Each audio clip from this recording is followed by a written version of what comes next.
Bismillahirrahmanirrahim. Assalamualaikum warahmatullahi wabarakatuh. Salam sejahtera untuk kita semua. Hari ini kita akan melanjutkan pembahasan yang lalu, masih mengenai statistik deskriptif. Tapi pada pembahasan kali ini kita akan meneruskan ke submenu explore, di mana pada sesi sebelumnya kita telah membahas dua submenu, yaitu frequencies dan descriptives. Baik, kita mulai saja. Fasilitas explore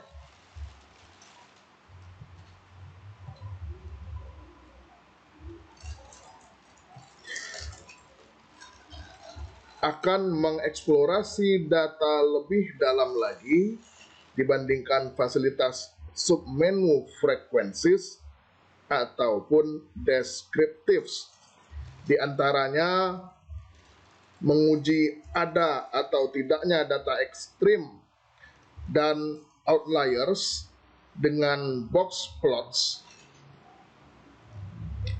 dan diagram stem and leaf. Selain itu, pengujian normal tidaknya distribusi data bisa dilakukan dengan uji Shapiro-Wilks dan Lilliefors. Jadi explore ini adalah submenu yang lebih mendalam lagi membahas soal statistik deskriptif. Kita buka kembali data descriptive.sav yang sudah tersimpan, ya.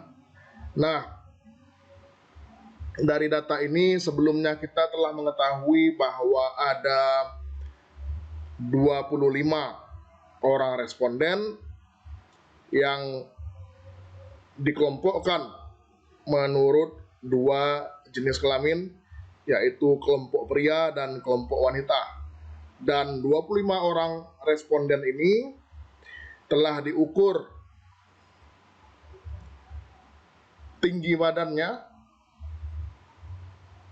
ya, sebagaimana data yang bisa kita lihat di sini, telah diukur tinggi badannya.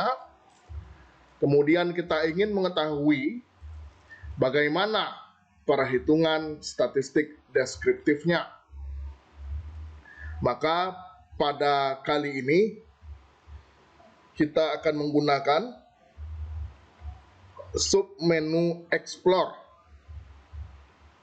untuk mengetahui perhitungan statistik deskriptifnya.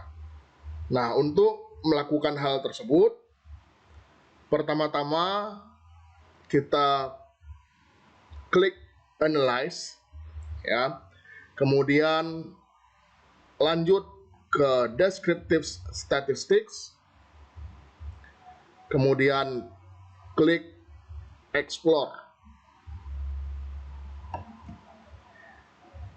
Nah, setelah itu muncul kotak dialog seperti ini yang sudah berisi variabel tinggi dan gender atau jenis kelamin.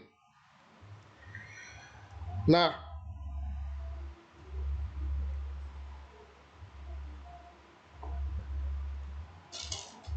di sebelah kanan dapat saudara-saudara lihat ada kotak yang di atasnya tertulis dependent list. Nah, dependent list ini maksudnya adalah variabel tergantung atau variabel terikat yang akan dimasukkan ke dalam pengolahan statistik deskriptifnya. Nah, karena di data yang tersedia ini yang akan dibahas adalah variabel tinggi badan, maka kita masukkan tinggi badan ke kotak dependent list dengan cara menyorot variabel tinggi ini sini, ya, kemudian klik panah kanan. Nah, di sini ya, variabel perhitungan nilai Z untuk tinggi badan sudah dihilangkan. Akan tetapi apabila variabel Z untuk tinggi badan tidak dihilangkan, ya, tidak apa-apa, karena variabel Z untuk tinggi badan tidak akan kita ikut sertakan dalam perhitungan statistik deskriptif dengan menggunakan submenu Explore. Nah, berikutnya di bawahnya ada factor list. Factor list ini adalah variabel faktor yang akan dimasukkan. Nah, di dalam perhitungan statistik deskriptif saat ini, ya, karena yang akan digunakan sebagai variabel faktor adalah gender, maka kita masukkanlah variabel gender ke kotak factor list dengan cara menyorot variabel gender, kemudian klik panah kanan yang di sini. Sehingga variabel gender pun sudah masuk ke dalam kotak yang di sebelah kanan. Nah, kotak yang ketiga ada label cases by. Nah, ini untuk perhitungan ini bisa kita abaikan. Akan tetapi jika ya ada pengurutan atau kasus itu diurutkan menurut variabel yang mana, ya, maka label cases by ini kita isi. Nah, sebagai contoh, jika ada variabel ketiga dengan nama usia, ya, usia, di mana usia itu kita kelompokkan menjadi remaja, usia muda, dan dewasa, maka dengan mengkategorikan variabel usia, semisalnya ada, ya, semisalnya ada variabel usia, dan kemudian usia itu kita kelompokkan lagi menurut usia remaja, usia muda, dan dewasa, maka variabel tersebut kita masukkan ke kotak label cases by. Nah, dalam perhitungan ini, karena variabel tinggi sudah kita masukkan ke dependent list, ya, dan variabel gender sudah kita masukkan ke factor list atau variabel faktor, maka kotak label cases by bisa kita abaikan.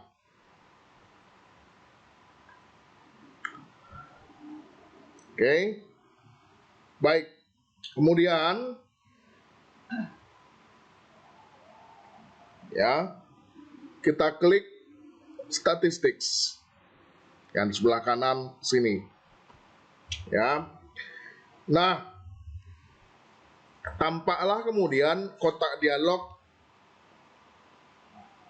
yang berikutnya, ya.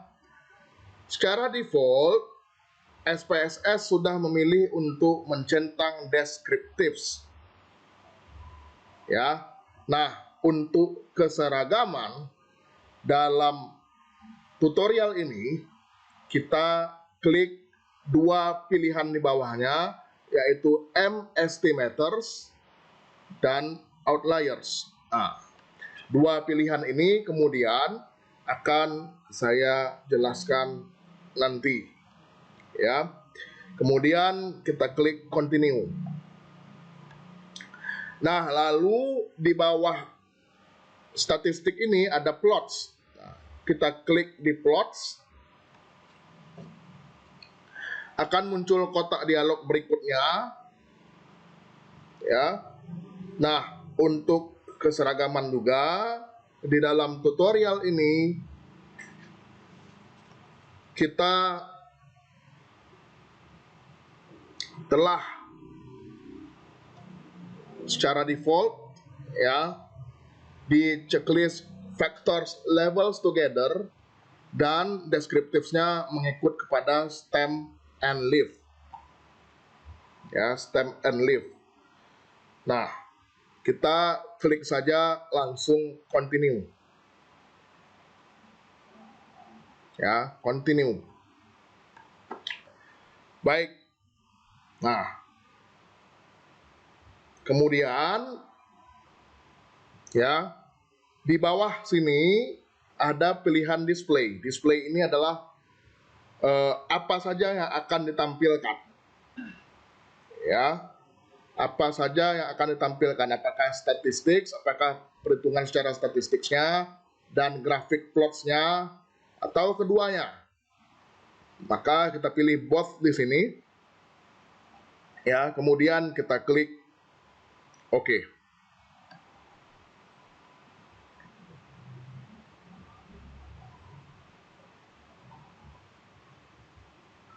Oke.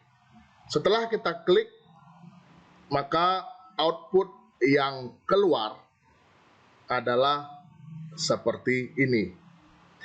Tadi karena responden yang 25 orang telah kita kelompokkan menurut variabel faktor gender, maka yang terlihat di paling atas, ya di sini ada judul gender, kelompok pria dan kelompok wanita yang 25 orang tadi ternyata 11 orang dari 25 orang itu adalah sebagai pria. Sementara 14 orang dari 25 orang responden itu adalah wanita. Nah, di sini kelihatan jelas bahwa dari 25 orang kita punya 11 orang pria dan 14 orang wanita. Oke. Dan semuanya bisa diproses. Ya, tidak ada missing value atau data yang hilang.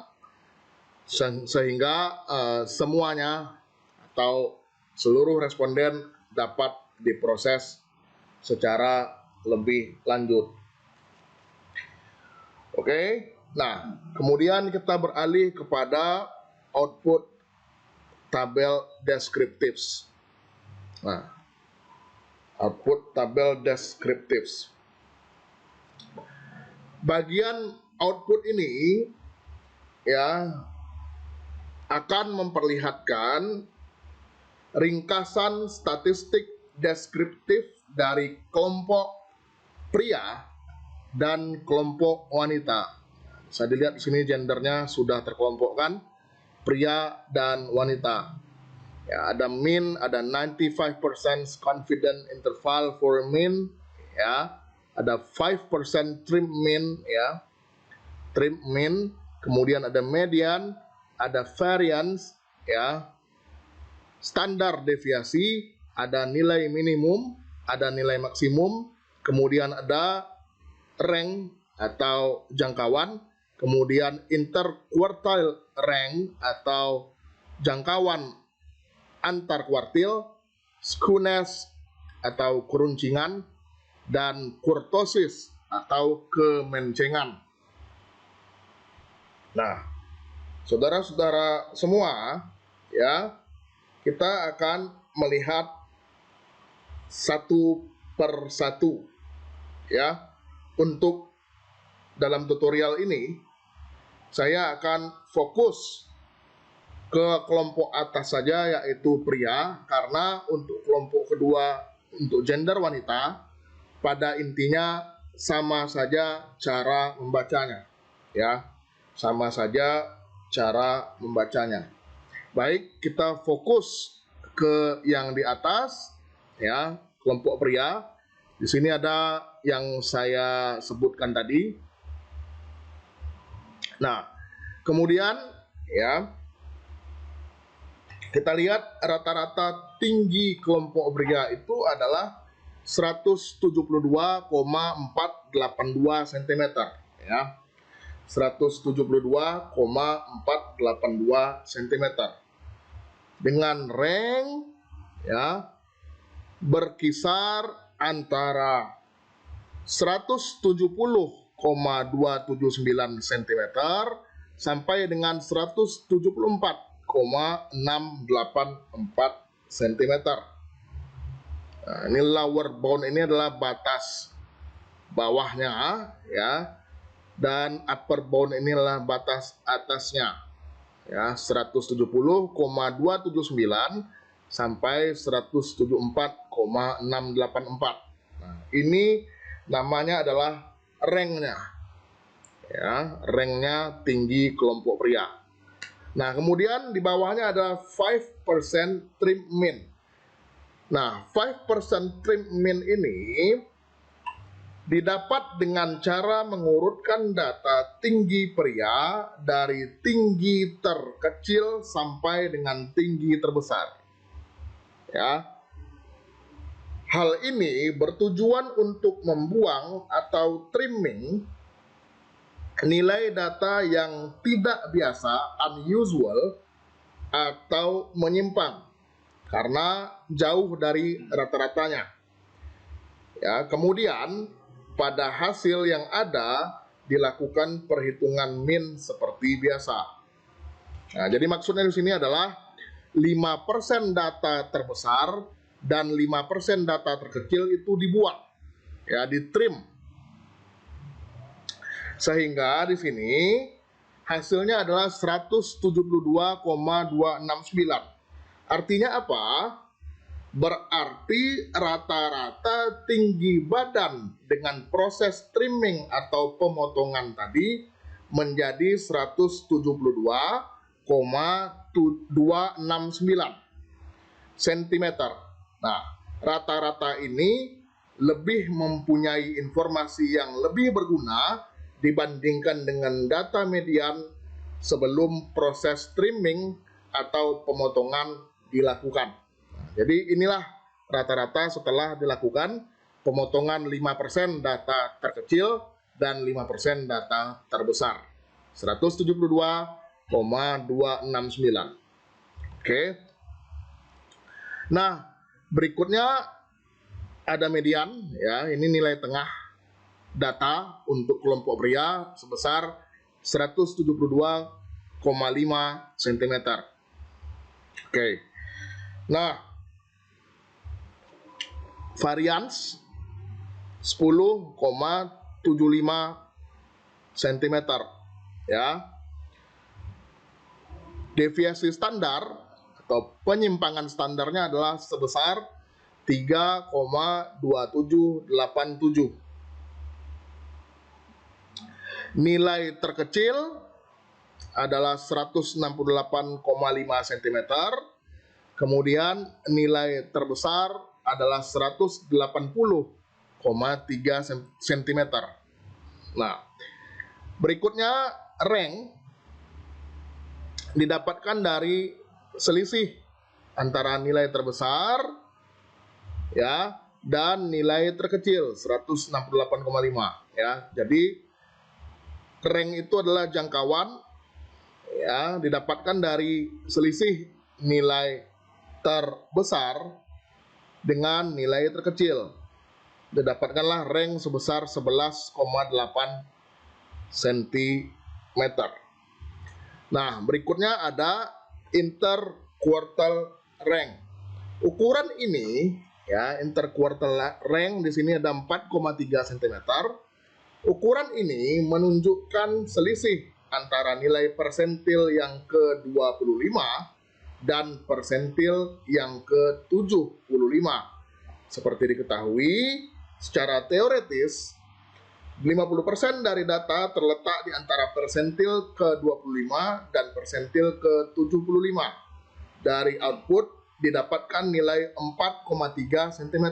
Nah, ini 4,3 cm yang berarti pada 50% dari data tinggi badan pria, selisih antara yang tertinggi dan terendah adalah sebesar 4,3 cm. Maksudnya begini, ya, dari pria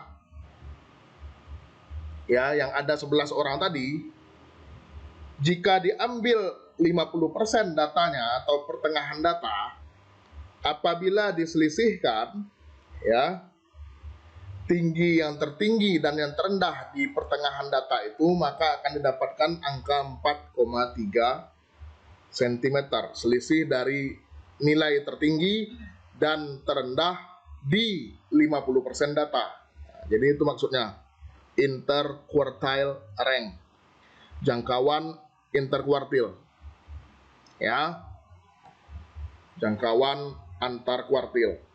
Kalau dulu kita belajar jangkauan antar kuartil itu adalah setengah dari selisih kuartil atas dengan kuartil bawah, ya, setengah dari selisih kuartil atas dengan kuartil bawah, menghasilkan angka 4,3 cm. Nah, lalu di sini ada nilai keruncingan atau skewness dan kemencengan atau kurtosis. Di sini juga ada nilai standar errornya. Nah, berikutnya kita akan mencari nilai rasio dari skewness dan rasio dari kurtosis. Sebagaimana yang sudah saya jelaskan pada sesi yang lalu, bahwa untuk mencari rasio dari skewness dan kurtosis didapatkan dengan cara membagi nilai statistik skewness dengan standar error skewness dan membagi nilai statistik kurtosis dengan standar error kurtosis, sehingga untuk masing-masingnya didapatkanlah rasio skewness dan rasio kurtosis. Untuk mencari rasio skewness, ya, kita bagi 1,263 dibagi 0,661 didapatkan 1,99. Dan untuk mencari rasio kurtosis, kita dapatkan dengan cara membagi 2,546 dengan 1,279.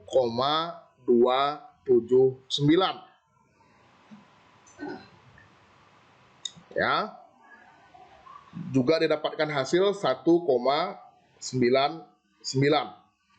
Nah, karena kedua hasil rasio skewness maupun rasio kurtosis tidak melebihi angka 2, maka bisa dikatakan distribusi data untuk tinggi badan kelompok laki-laki itu adalah normal atau mendekati distribusi normal.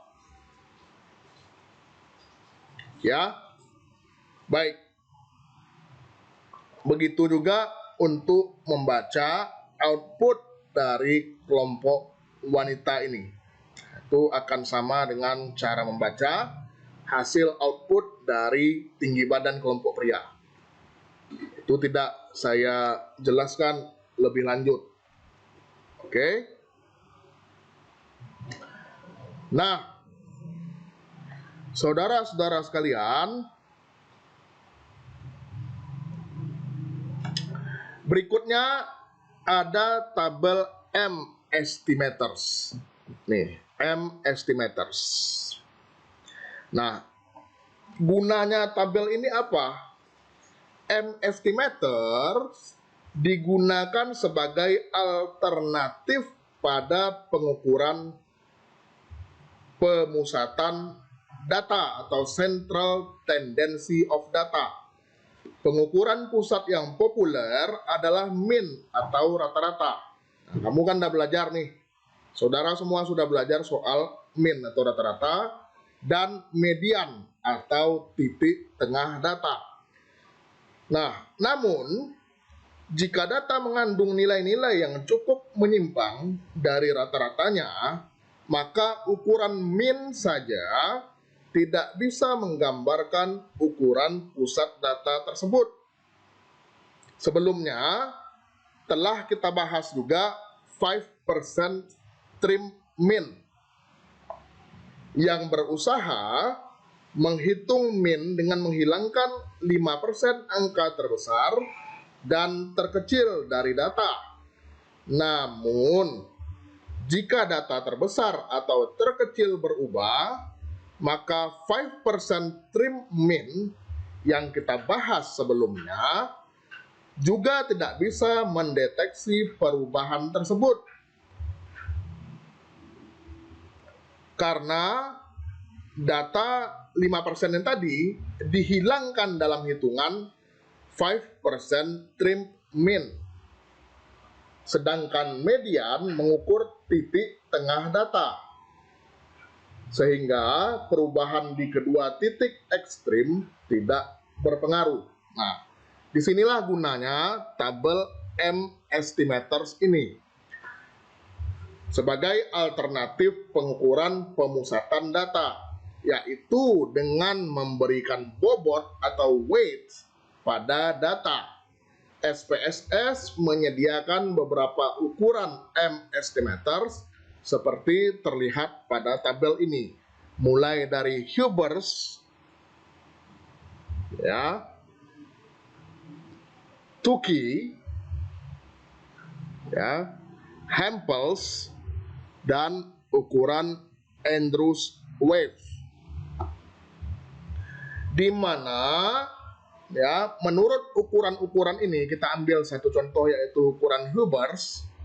Rata-rata tinggi badan pria adalah 172,185 cm dan rata-rata tinggi badan kelompok wanita adalah sebesar 167,369 cm. Oleh sebab itu, ya, kita bisa melihat di sini bahwa untuk tinggi badan kelompok pria misalnya ya, ukuran rata-rata M-estimators ini lebih mendekati 5% trim min ataupun median daripada ukuran yang didapatkan dari menghitung rata-rata saja. Ya, ini jadi alternatif nih. Alternatif dari pembacaan rata-rata tinggi badan masing-masing kelompok pria maupun wanita. Oke. Baik. Selesai di sana, berikutnya ada tabel extreme value. Nah, extreme value ini bagaimana?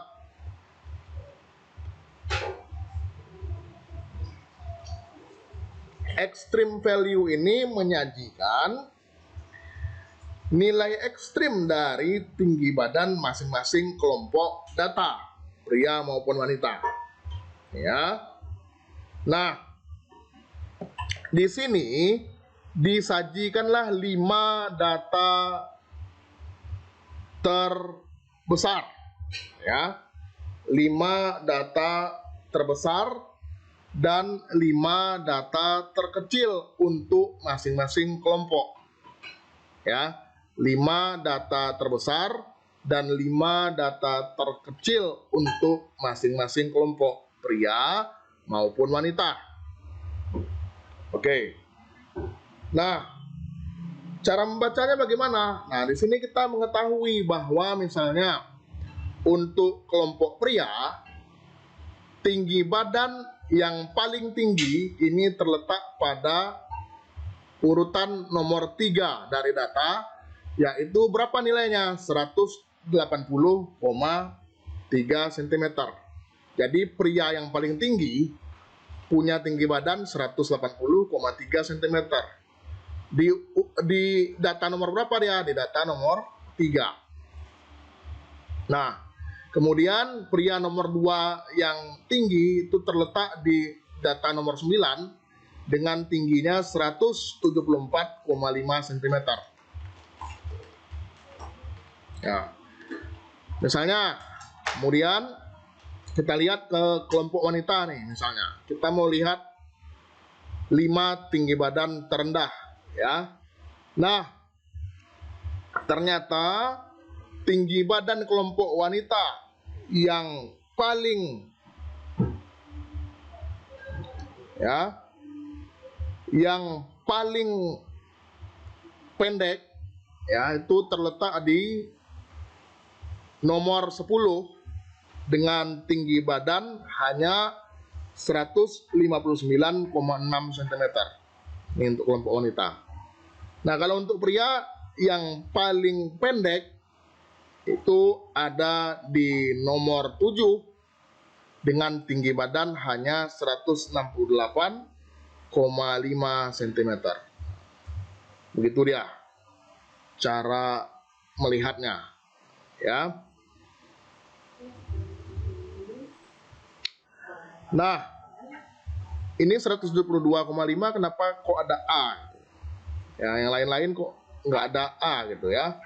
Nah, di sini sudah dikatakan ya hanya ya kasus yang dengan nilai 172,5 yang ditampilkan di sini. Ya. Yang ditampilkan di sini, makanya yang terlihat adalah seperti ini. Oke. Nah, baik.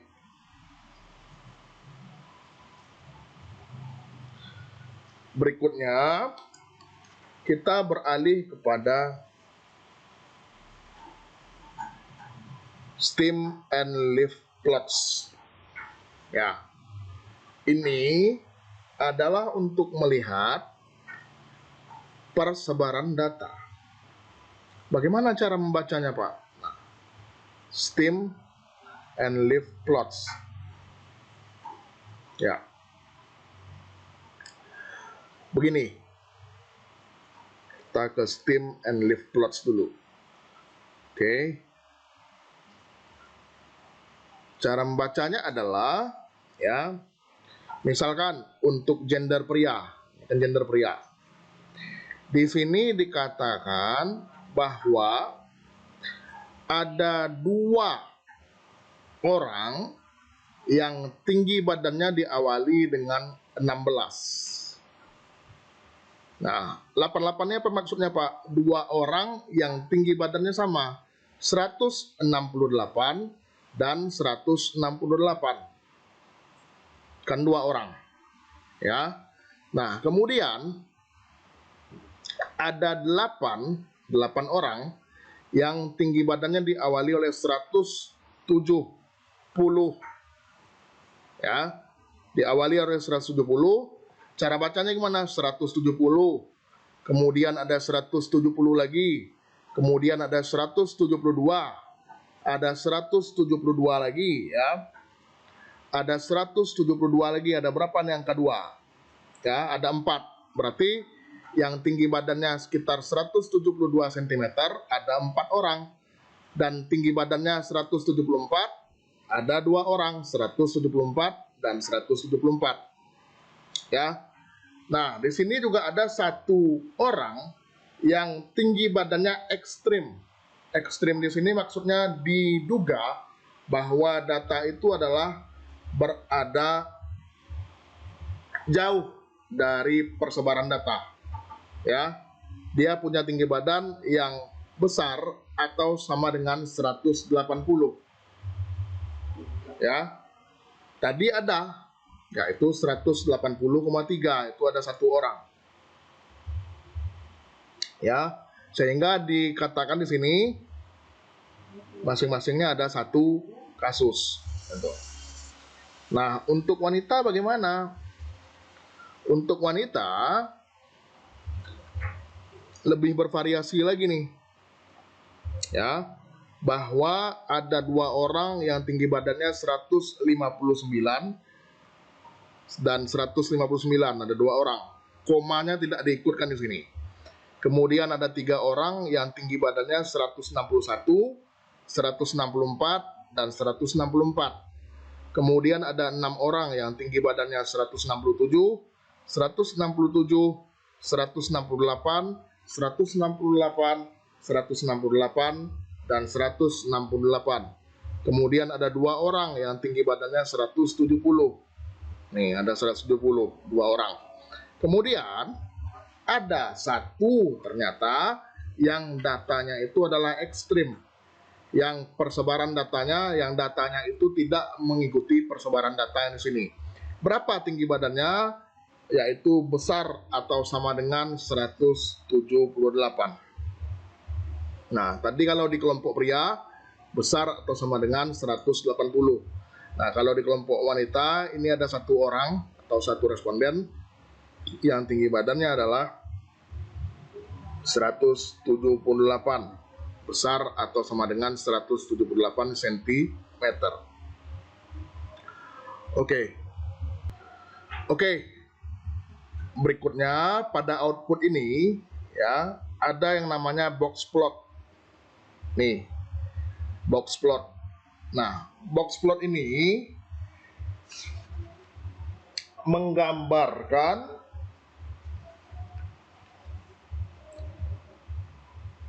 ya kotak-kotak, di mana kotak ini untuk kelompok pria dan ini untuk kelompok wanita ya, gender dikelompokkan menurut gender. Kotak-kotak ini menggambarkan memuat ya 50% data. 50% data yang memiliki batas persentil ke 25, ini persentil 25 dan persentil 75. Garis hitam yang tebal ini adalah letaknya nilai median. Garis hitam yang tebal letaknya nilai median. Begitu juga untuk wanita ya, ini kelompok wanita. Ini adalah letak data persentil ke 25. Ini adalah letak data persentil ke 75 dan garis hitam yang tebal ini adalah letak data mediannya. Ya, median. Nah, dua ini yang atas dan bawah, itu disebut Higgs. Ya, yang garis tebal ini adalah median. Ya, garis tebalnya ini adalah median. Nah, nilai yang lebih dari 1,5 tinggi hotspot,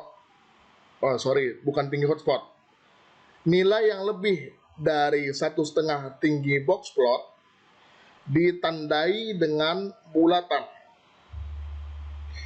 dan nilai yang lebih dari 3 kali tinggi box plot ditandai dengan bintang.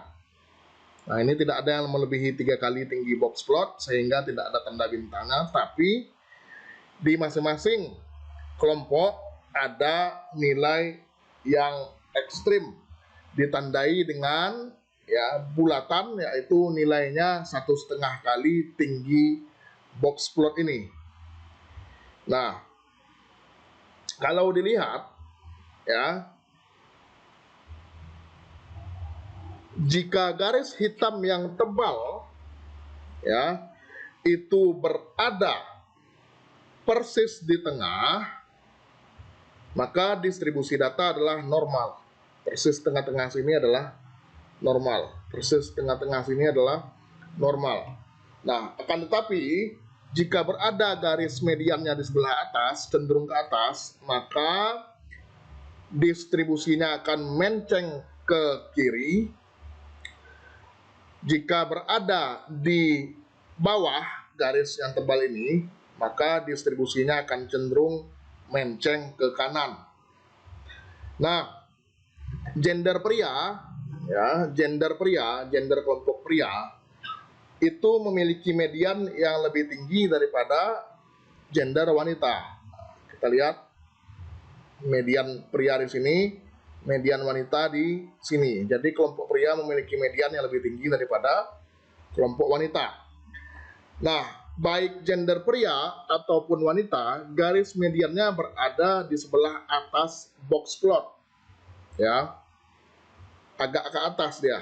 Jadi bisa disimpulkan bahwa kurva distribusi normalnya agak menceng ke kiri. Karena dia berada di sebelah atas, tidak pas di tengah-tengah. tidak pas di tengah-tengah, dia agak ke atas. Jadi lebih menceng ke kiri, namun masih bisa dikatakan berdistribusi normal. Nah, adapun untuk kelompok pria, ya, ada satu data outliers, yaitu data nomor 3, ya. Dan untuk kelompok gender wanita juga ada satu data outliers, ya, yaitu data nomor 17. Ya, data nomor 3 di kelompok pria itu adalah 180,3 cm, dan data nomor 17 di kelompok wanita itu adalah 177,5 cm. Ya, jadi kedua data itu disebut sebagai data outliers. Nah, lalu setelah ini kita akan menguji normalitas data dengan submenu explore dan variansnya. Ya. Nah, bagaimana itu? Kita akan membuka, ya, menu analyze, kemudian ke descriptive statistics dan explore lagi. Tadi kan sudah ada ini, kita masukkan tinggi dan gender, ya, kemudian kita klik statistics, ya, sudah ada ini, ya, kita cek continue, dan kemudian, ya, kita klik plots. Nah, untuk menguji normalitas, ya, kita checklist ini, normality plots with test. Lalu kita continue, ya, dan kita klik OK.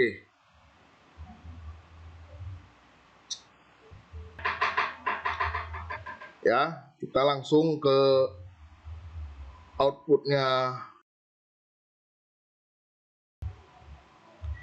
Nah, setelah kita buka, ya, kita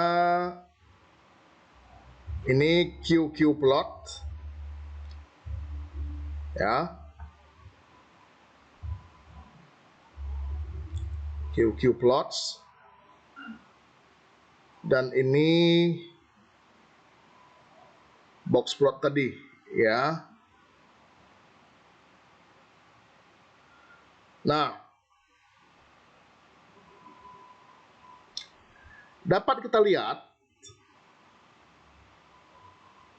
bahwa data untuk tinggi badan itu cenderung normal karena titik-titik ini berada di sekitar gradien, garis gradien ini.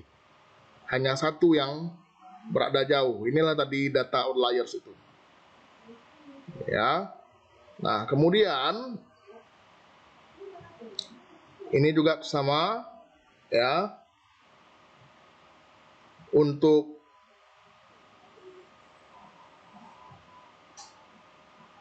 kelompok wanita, titik-titiknya juga berada di sekitar garis gradien ini, kecuali satu, karena memang ada satu outlier sendiri. Ya, sehingga data dapat dikatakan normal. Ya, data dapat dikatakan normal. Nah, yang belum terlihat di sini, ya, yang belum terlihat di sini, bagaimana Pak seandainya kami ingin melihat perhitungan normalitas itu bagaimana? Ya, kita balik ke analyze, ya, kemudian buka descriptive statistics, kemudian explore, ya. Tadi kan di plots, ya, plots. Nah, kita hidupkan power estimation-nya. power estimation. Nah, kemudian continue dan kita oke. Kita oke. Ya. Ini tadi sudah. Nah, kita perhatikan bahwa ada di sini dua tabel untuk melihat normalitas. Ya, dua tabel untuk melihat normalitas dan homogenitas dari varians data. Nah, bagaimana cara membacanya?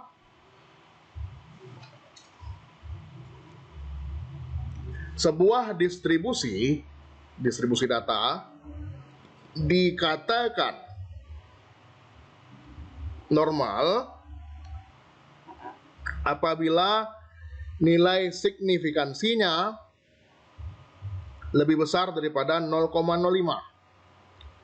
Sekali lagi, sebuah distribusi data dikatakan berdistribusi normal apabila nilai signifikansinya berada di atas 0,05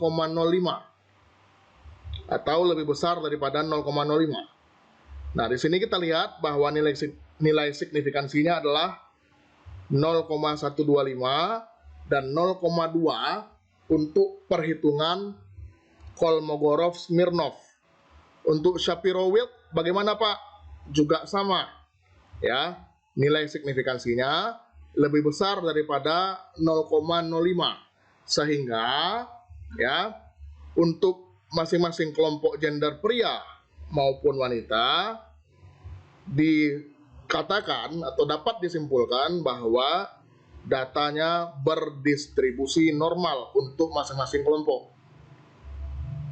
Baik kelompok pria maupun kelompok wanita, datanya sama-sama normal karena nilai signifikansinya lebih besar daripada 0,05. Ya. Jadi data untuk kelompok pria itu normal, data untuk kelompok wanita juga normal.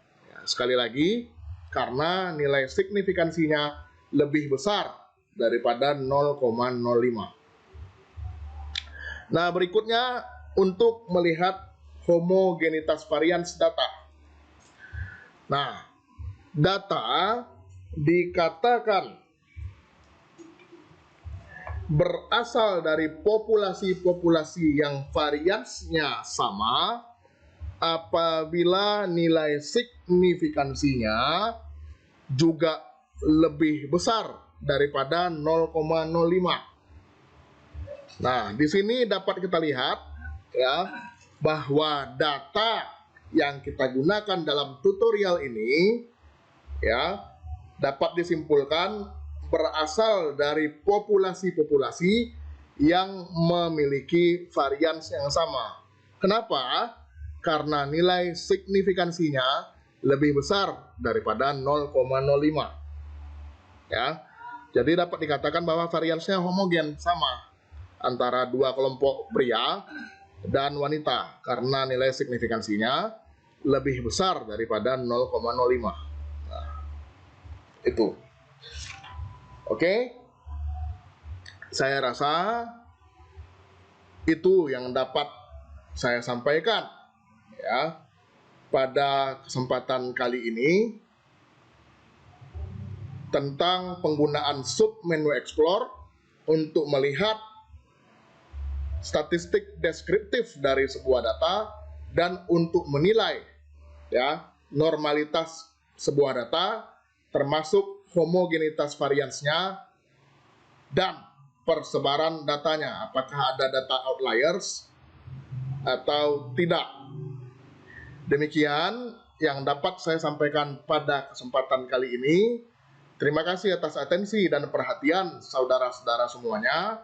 Apabila saudara merasa video ini bermanfaat untuk saudara, mohon tinggalkan komentar dan like-nya beserta subscribe untuk channel ini untuk perkembangan ke depannya. Dan apabila ada pertanyaan, silakan disampaikan di kolom komentar. Insya Allah akan saya jawab pertanyaan saudara itu. Terima kasih sekali lagi atas perhatiannya tolong dipelajari dari penjelasan-penjelasan ini, dan semoga sukses untuk kita semua. Wassalamualaikum warahmatullahi wabarakatuh. Sukses untuk kita semuanya. Terima kasih.